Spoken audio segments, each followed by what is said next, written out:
नमस्कार, मैं हूं नंदिनी। आप देख रहे हैं द फुलझड़ी।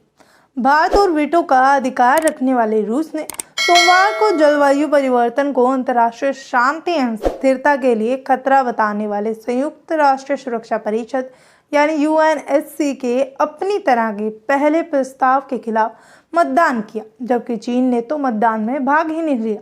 इसी के साथ संयुक्त राष्ट्र की सबसे शक्तिशाली संस्था में वैश्विक ताप वृद्धि को निर्णय निर्धारण के लिए अधिकतर केंद्रीय बनाने के लिए 1 साल तक का प्रयास विफल हो गया। वहीं भारत ने यूएनएससी के प्रस्ताव के खिलाफ किए मतदान को लेकर तर्क दिया है कि ये कदम ग्लासगो में कड़ी मेहनत से किए गए सर्वसम्मत समझौते में कमजोर करने का प्रयास है।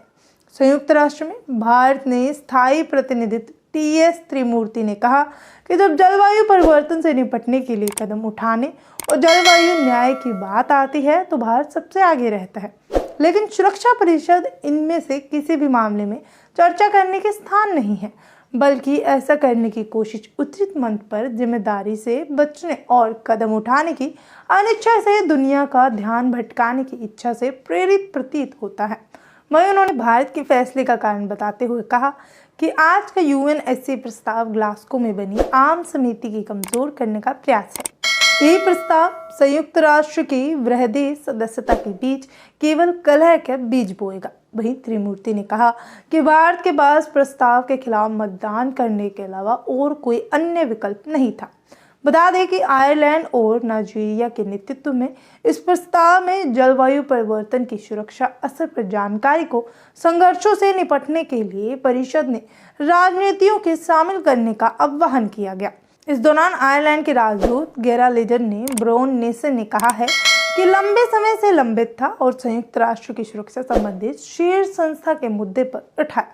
परिषद ने साल 2007 के बाद जलवायु परिवर्तन की सुरक्षा पर पड़ने वाले असर पर कभी कभी ही चर्चा की है और उस प्रस्ताव को पारित किए जिसमें वरिष्ठ स्थानों जैसे कि विभिन्न अफ्रीकी देशों में इराक के ताप वृद्धि की खतरनाक असर का जिक्र किया गया है।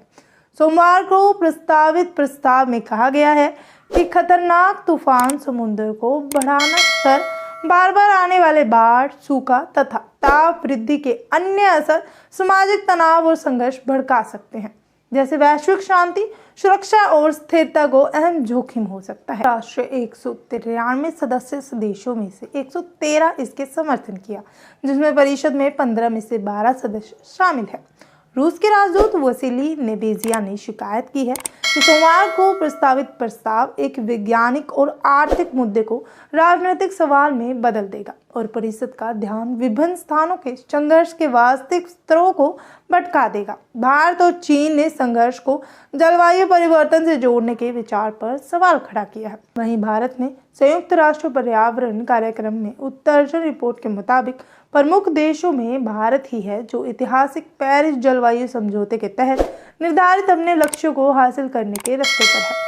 मिसाल के लिए भारत ने जीडीपी के उत्सर्जन तीव्रता यानी जीडीपी की प्रत्येक इकाई के कार्बन के उत्सर्जन मात्रा में साल 2005 के स्तरों में साल 2030 तक के करीब 35% की कटौती करने की योजना बनाई है।